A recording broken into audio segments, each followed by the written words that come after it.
I just received some coins back from PCGS that I submitted. We're going to look at these coins. Now, the value of the coins, the mintage, and the images that PCGS has. We're going to look at my submission. I'm going to share this submission so that you can actually go to a link and look at this submission yourself instead of looking at the coins and the holders and all that, trying to deal with that. Now, one thing about this submission, a lot of the coins are coppers, early copper. So that's something that I don't often show. I don't often get a collection of copper coins. So it's kind of hard to grade, or at least get problem-free copper coins, but I've got a few, and you'll see that in this video. One more thing, I'm going to feature 2 comments this time in this video at the end of this video. So you watch the video, check out and see if your comment is featured at the end, and you send me an email saying I saw the video and I saw my comment, and I will send you a free gift in the mail. It will be a silver coin, something small, nothing huge, but it'll be a token of appreciation for the comment that you made. So let's get started. Let's look at these coins. So first up is a 1794 half cent. The mintage was 81,600. Now the thing about clean coins and low mintage coins, you have to go to Heritage or Stacks and see what they sold for lately to find out what value they would be. Now, being what it is, it's still a nice coin. This one I've already sold. It's a little over $1,000. That's what it sold for on Heritage the last time in this condition and grade, being, a problem coin. But it doesn't look that much like a problem coin. I mean, it does have the corrosion, you can see that, but it has the full date, a very nice looking coin with details. So that is a pretty decent half cent, despite the fact that it's environmentally damaged. Then next up, we have a 1795 half cent. This is the plain edge, no pull, and we'll take a look at that. It's genuine G. It's because it has scratches. Now, I knew these had scratches. I wanted these in holders. For one thing, it protects them a little more. Another thing, you know for sure they're genuine. Not that I had any questions. But also you get that net grade because it's not easy to grade copper coins with some of these planchets. They were really bad. So you can see the scratches on the coin, but it has a full date. And you see a little field displacement from a die break here this coin has, which is not mentioned on the holder because, typically it could be a variety of some sort, but I didn't look that up. But it does have some issues, but it's still a decent looking coin. Value would be determined by a little research because you just really, it's so difficult to ascertain a value of a coin that has got a problem, but you can click on the PCGS link there and you can go to the price guide and look at G4. It says $1,200. Well, I may only be able to sell it for $7. I don't know. Like I said, sometimes it's up to 50% less than the actual value. Being a rare coin like it is, typically you can almost kind of get a little better value out of it. Then we have a 1797. This is another one that got genuine AG details. And it's the one above the one. And you can see that in the images right here. Let me download this. So you can see the one over the one. You can start seeing the outline of it. Not that great in the images, but you can see it in hand a lot better. And again, when you're looking at values, you click on the link to, and if you've got an AG coin, you're looking at problem free is 700. So this one here's what, worth anywhere from $300 to $500, something like that. Then I have a 1794. This one's problem free and it's a 1 cent. It AG 03 is worth $400. So we'll take a look at this one. To be able to get an early copper like this, it's really cool. I really enjoy the copper coins. Unfortunately, most of the reverse is just not there. But this had the full date and hair details.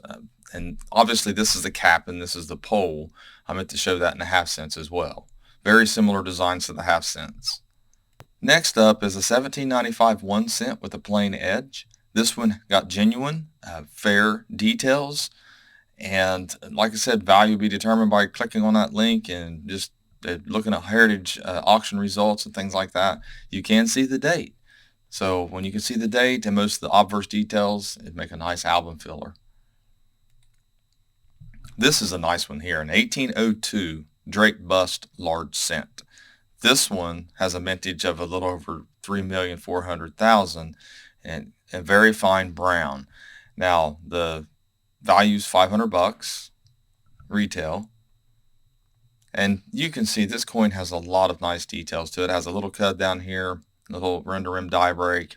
Has some issues up here. I didn't know for sure if it would get problem free or not, but the eye appeal of this coin in hand is superb for the grade it is and what it's been through.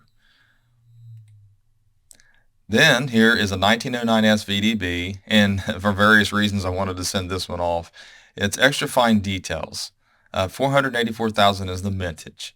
So, like I said, you take an extra fine and sell it for very fine 30 money or whatever it sells for, because the fact it is, some people might not like the look of this. It has a little bit of a woody effect, has some environmental issues, may have been cleaned or something like that at one time.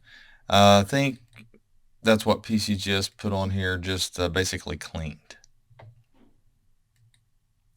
Then we have a 1909S, mint state 62 red brown.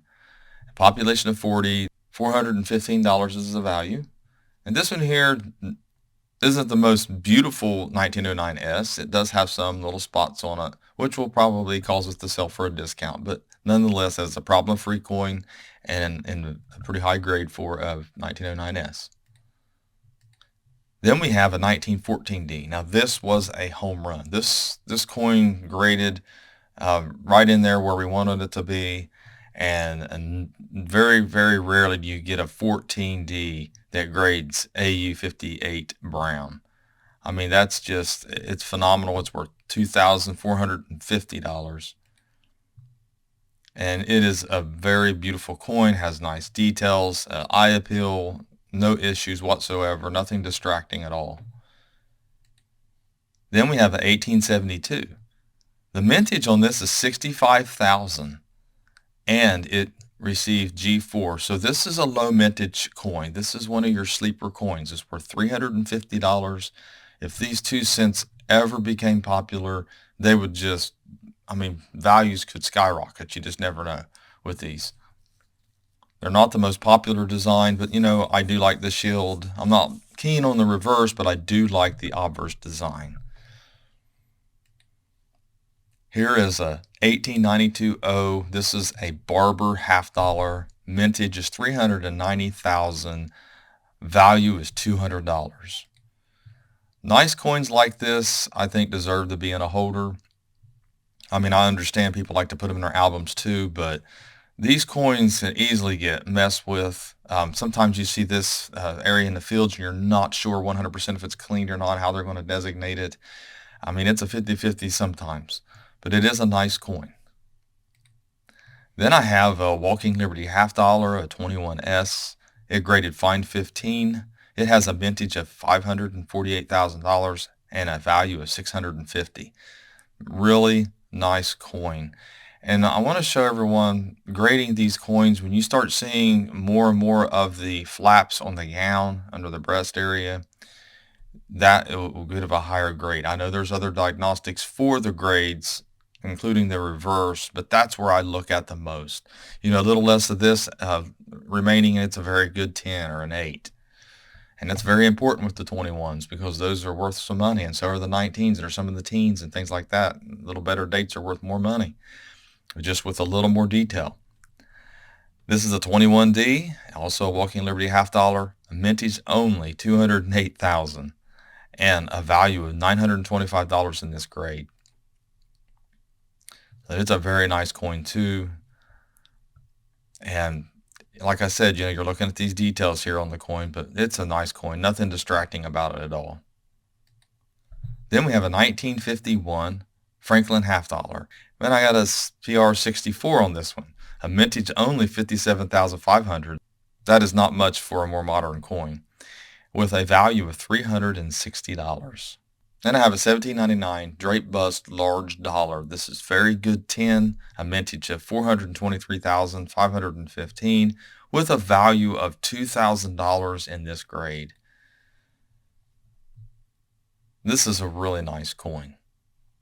I mean, seeing these dollars, they actually circulated, people touched them, they spent them, they wore them down, they lost them, they damaged them, they cleaned them, and not many survived. The mintages is really irrelevant on a lot of these because what's survived? There's hardly any of them that have survived in this condition. And that's why they're more rare. That's why they're worth more. Then I have a peace dollar. It's a 26D, graded mint state 62, with a mintage of 2,348,700, which is not really high. I mean, not for an older, coin. And $285 is the value in mint state 62. And this one's a pretty nice coin. So a lot of nice details, nothing too distracting for a 62. Solid for the grade, very nice. Has some little scratch marks here and there that I didn't know for sure if it would be problem free or not. But it got 62. So there you have it. That's the submissions that I had, and I wanted to share with you, and I'm going to share these orders. I'll have a link down in the description. Obviously, coins are for sale. I try to get them up on the website here. Okay, the first featured comment in this video is the Steve Boyd. Once again, when I needed to find the correct terminology before listing a coin, all I had to do is get into the CoinHelpU Wayback Machine. Thanks, Mr. Peabody, Daniel. Thanks a lot, Steve, if that's your real name. I know it's your handle here on YouTube. I appreciate all your comments. You're always commenting, but he brought up something here that's very important. I have over 1,200 videos, and I have probably a video for every question you could possibly ask if you're a beginner. I don't mean to ignore the comments on either side, but honestly, if you guys see your comment too, I'll go ahead and send something out to you guys as well. I appreciate everybody's comments. I didn't cut and paste this, so therefore you can see everybody else's comments, but Steve Boyd's is the one that's featured. And I have one more to go, one more featured comment. Patrick Maroney is the handle here. It says, I don't understand why people don't go through the videos to see if there are a particular subject matter they are interested in, especially with learning about coins. Just because the video was made a couple years ago doesn't mean it won't have information that is still useful. I looked through old videos and have learned a lot. Love seeing some of the best successes you've had in finding and selling. Thank you. I appreciate it. And that's one of the things I want to say.